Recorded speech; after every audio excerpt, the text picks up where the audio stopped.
Benvenuti tifosi del Napoli. Andiamo prima a un altro video del canale. Se sei nuovo qui, lasciate un mi piace al video ed iscrivetevi al canale così potrete sempre aggiornare sulle ultime notizie dal Napoli.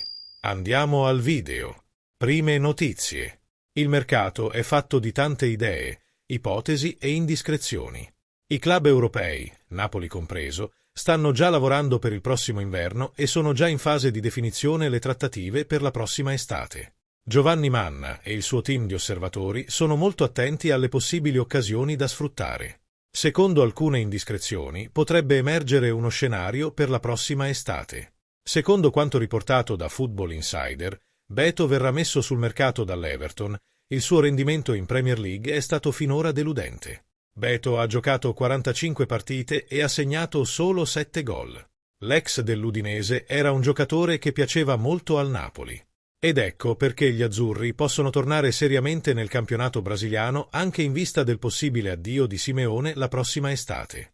In questo senso all'Everton c'è Jesper Lindstrom che, nonostante non abbia brillato finora, potrebbe essere merce di scambio. L'esterno danese approda in Premier League con la formula del prestito, 3 milioni di euro, e con il diritto di acquisto fissato a 22 milioni di euro. Vedremo se questa voce che si è diffusa in tutta l'Inghilterra potrà essere seguita o verrà stroncata sul nascere. Seconda notizia. Il Napoli potrebbe tornare sul mercato a gennaio. Il club azzurro cerca rinforzi per la squadra di Antonio Conte. In particolare, la squadra partenopea avrebbe bisogno di un altro difensore centrale. Gli scout italiani tengono d'occhio l'estero.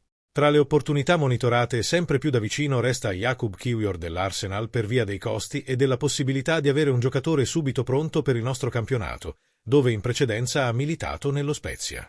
Non solo, però, l'esperienza con Kim Min-jae ha insegnato al Napoli che il mercato dell'Est può offrire rinforzi importanti e l'idea più recente, raccolta da tutto Mercatoweb, si chiama K.O. Itakura del Borussia Mönchengladbach. Itakura ha già esperienza nei campionati europei, considerando che è nel vecchio continente già da 5 anni. Arrivato al Manchester City dalla Kawasaki Frontale, ha giocato in prestito al Groningen e allo Schalke 04, prima di essere acquistato nell'estate del 2022 dal Gladbach. Opportunità di mercato, considerando che il suo contratto scade nell'estate del 2026, il classe 97 di Yokohama occuperebbe lo spazio extraue che anche il Napoli ha libero per la prossima sessione di mercato invernale. Qual è la tua opinione su questi giocatori del Napoli? È un bene per la nostra squadra? Lascia il tuo commento sul video e iscriviti sempre al canale Forza Napoli.